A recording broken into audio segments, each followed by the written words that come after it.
এই যে ৬ মাস পালিত হয়ে গেল অন্তর্বর্তীকালীন সরকার, এই ৬ মাসে আমাদের প্রত্যাশা কি ছিল?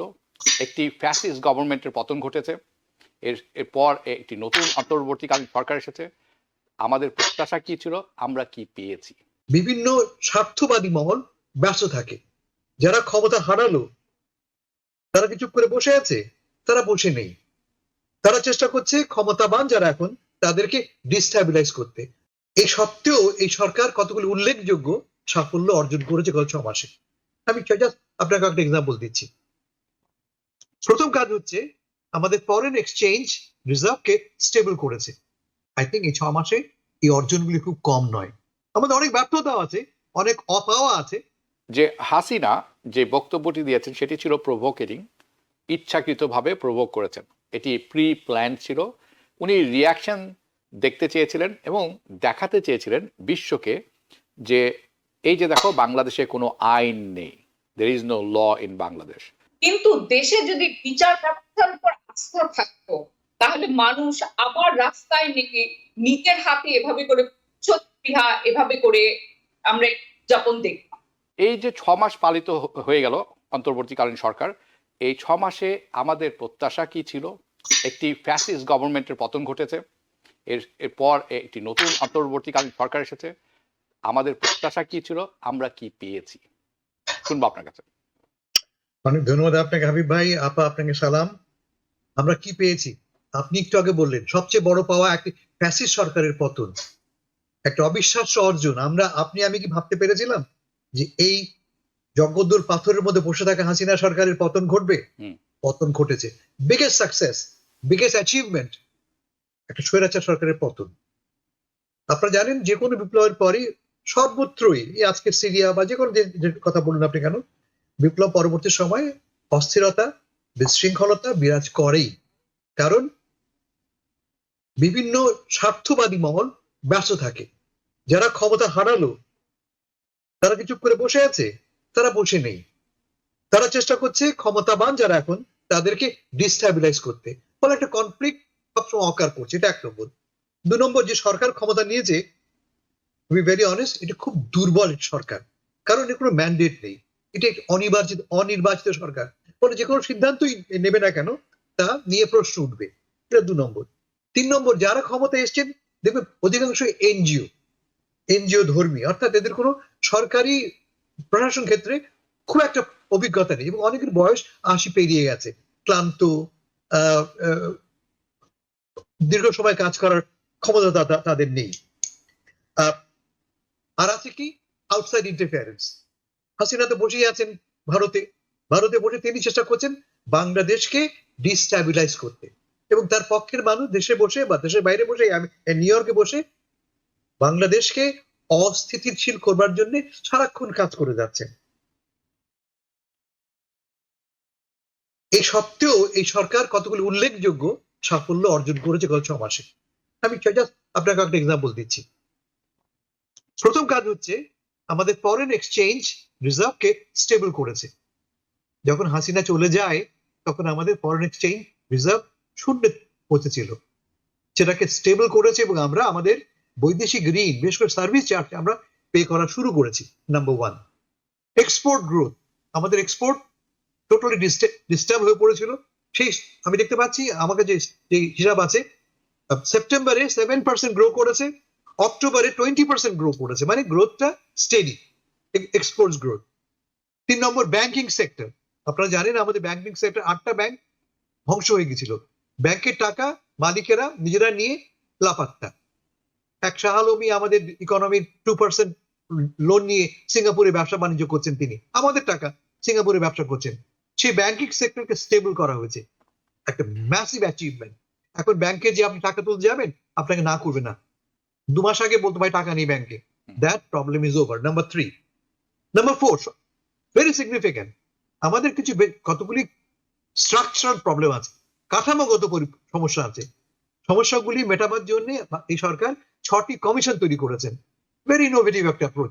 6টি কমিশন, যে কমিশনগুলি সমস্যাগুলি দেখবে, দেখে রেকমেন্ডেশন তৈরি করবে এবং এরপর সব দল মিলে কনসেনসাস হবে কোন সংস্কার রাখবো কোন সংস্কার রাখবো না। আমি মনে করি একটা ম্যাসিভ যে কাজটা করতে পারিনি আমরা গত 5 বছরে, সেই কাজটি গত 6 মাসে আমরা করে দেখাচ্ছি। তা হচ্ছে কি, আমাদের পুরো আমাদের জাতীয় সোশিও ইকোনমিক এন্ড পলিটিক্যাল স্ট্রাকচারকে পুরোপুরি রিস্ট্রাকচার করা হচ্ছে। যেমন পার্লামেন্ট, কথা নিয়ে পরে আসবো আমরা, very significant achievement. Judicial reform, আপনারা জানেন আমাদের বড় একটা প্রবলেম ছিল কি, প্রধানমন্ত্রী যা বলতেন সেটাই অক্ষরে অক্ষরে পালন করতো সুপ্রিম কোর্ট বা আমাদের কোর্ট সিস্টেম। সিদ্ধান্তগুলি লেখা হতো গণভবনে বসে প্রাইম মিনিস্টারের অফিসে। তাকে বদলানোর জন্য নতুন প্রাইম মিনিস্টার, চিফ জাস্টিস করা হয়েছে, এবং জুডিশিয়াল অ্যাপয়েন্টমেন্টটা যাতে করে রাজনীতি দ্বারা প্রভাবিত না হয় সেজন্য একটা সুপ্রিম জুডিশিয়াল কাউন্সিল গঠন করা হয়েছে। ভেরি মেজর, আমি মনে করি খুবই মেজর কি বলে অ্যাচিভমেন্ট। ফাইনালি স্টুডেন্ট এনগেজমেন্ট, আমরা ভুলে চলবে না যে এই আন্দোলনটা করেছিল কারা, কাদের গিফট এটা, কাদের ত্যাগের ফল এটা, ছাত্র জনতা, ছাত্রদের, এবং সেই ছাত্ররা এই সরকারের সঙ্গে সংযুক্ত। সো স্টুডেন্ট এনগেজমেন্টকে আমরা এনশিওর করেছি।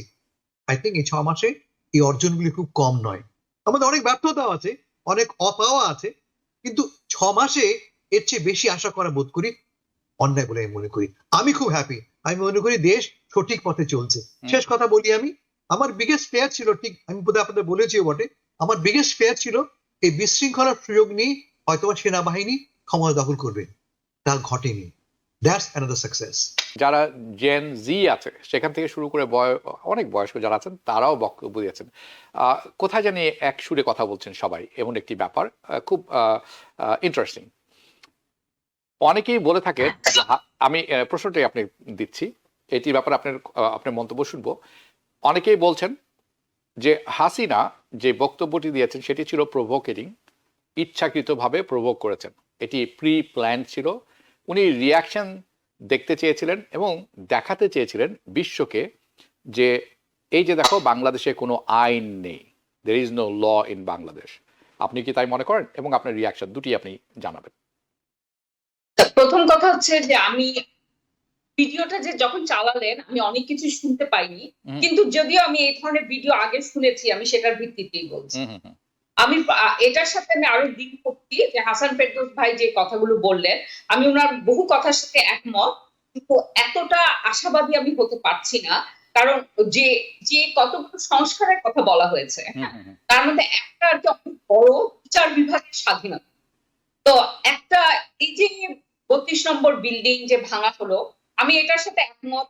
মানুষের যে অনেক ক্ষোভের প্রকাশ হয়েছে এবং এটা প্রভোকেটিভ ছিল, আমি সেখানে ভাষণ শুনেছি, কোনো অনুতাপ নাই, এগুলো সবই সত্যি। হ্যাঁ, কিন্তু দেশে যদি বিচার ব্যবস্থার উপর আস্থা থাকতো তাহলে মানুষ আবার রাস্তায় নেমে নিজের হাতে এভাবে করে এভাবে করে আমরা উদযাপন দেখতাম। তো আমাদের কিন্তু আমাদের পার্শ্ববর্তী দুইটা দেশ, ইন্ডিয়া এবং পাকিস্তান, যাদের ইতিহাসের সাথে আমাদের ইতিহাস সম্পৃক্ত, এবং এই দুইটা দেশ একদম ডিফারেন্ট গভর্নেন্স সিস্টেম, কিন্তু তারপর এই দুটো দেশ একটা জিনিস করতে পেরেছে যেটা আমরা পারিনি, যেটা হচ্ছে বিচার বিভাগের স্বাধীনতা। হ্যাঁ, দুটো দেশের পরিস্থিতি ভিন্ন, কিন্তু এই একটা জায়গায় কিন্তু তাদের অর্জন আছে, আমাদের এই অর্জনটা কিন্তু শূন্যের কোঠায়, এবং এখনো এই অর্জনটা হয়নি। এবং এইটা আমি একবারই মানছি যে এই সরকারের, এই অন্তর্বর্তীকালীন সরকার অনেক বেশি কিছু আশা করা যাবে না। এখন পর্যন্ত আইন শৃঙ্খলা ব্যাপারটা যে একদম ভেঙে পড়েনি, সেনাবাহিনী আসেনি, এরকম অনেক ধরনের জিনিস আছে, কিন্তু তারা ন্যূনতম যে সংস্কারগুলো তাদেরকে করে যেতে হবে তার মধ্যে হচ্ছে একটা বিচার বিভাগের স্বাধীনতা, এবং বিচার বিভাগটাকে একটা মানুষের, জনগণের আস্থা অর্জন করবে এরকম একটা জায়গায় নিয়ে, ওই জায়গাটায় যদি আমরা পৌঁছাতে পারতাম তাহলে কিন্তু এই যে ভাঙচুরের আমরা দেখছি রাজনীতি, এই ভাঙচুর থেকে ডিফারেন্ট হয়ে আসতো। যেমন আমরা জানি যে আপনার বিগত সরকারের অনেক মন্ত্রীর বিরুদ্ধে অনেক মামলা আছে, তাই না? কিন্তু মামলা জিনিসটার প্রতি মানুষের আস্থা নাই। তারা ভাবে এই মামলা হয়েছে, এই মামলা থেকে যারা অর্থবান তারা বেরিয়ে যাবে, অথবা এগুলো নিয়েও তারা কিভাবে করে জেলে আছে, কে তাদেরকে আশ্রয় দিচ্ছে, প্রশ্রয় দিচ্ছে, এগুলো নিয়ে অনেক কথা আমরা সবাই জানি, কিছুটা হয়তো গুজব, কিছুটা সত্যি, সবকিছুই আছে। আবার অনেকে ধরা পড়েনি, কেন ধরা পড়েনি? কিন্তু এই একটা জায়গায় যদি আপনার এই অন্তর্বর্তীকালীন সরকার যদি এটা করতে পারে যে বিচার বিভাগটার উপর আবার মানুষের আস্থা আসবে, তাহলে হয়তো এই যে প্রতিশোধ স্পৃহা, মানুষের মনে হয় যে আমাকে কোনো কিছু করতে হলে আমাকে রাস্তায় নেমে, আমাকে হাতে শাবল নিয়ে আমাকে এটা দেখাতে হবে, এই জিনিসটা থেকে মানুষ উঠে আসবে। কারণ এটা যে ক্ষোভেরই প্রকাশ হোক, এটা কিন্তু একটা হেলদি ব্যাপার না। এবং এটা কিন্তু আপনার এটাকে আমরা যদি আমরা বলছি যে আমরা স্বৈরাচার পতনের পরে আমরা নতুন রাজনৈতিক সংস্কৃতি চাই, নতুন সমাজ গড়তে চাই, সেই সমাজে যদি এরকম একটা অবস্থা দেখি আমরা, এটা কিন্তু এটাও আবার আপনার ধারাবাহিকতা দেখবো আমরা, এবং যেটা কিছুতেই সুস্থ হবে। কাজে আমার কাছে মনে হয় যে অন্তর্বর্তীকালীন সরকার থেকে খুব বেশি আশা না করলেও কতগুলো বেসিক জিনিস আপনার ওদেরকে করতেই হবে। এবং এই সরকার দুর্বল সরকার, এটাও মানছি, কিন্তু এই সরকার যেমন এই ভাঙচুরের পরে এসে বললেন যে সবাইকে না করতে অনুরোধ করলেন, কিন্তু সরকারের তো ভূমিকা এটা না। যদি সরকার আসলে এটাতে সায় না থেকে থাকে, তাহলে এটা মানুষের মানে করতে পারার কথা না।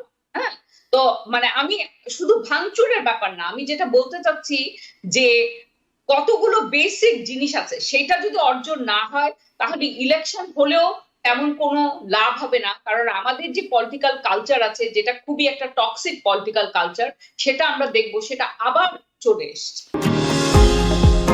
নিউ ইয়র্ক থেকে সম্প্রচারিত TVN 24 টেলিভিশন, বিশ্বজুড়ে বাঙালির কণ্ঠস্বর।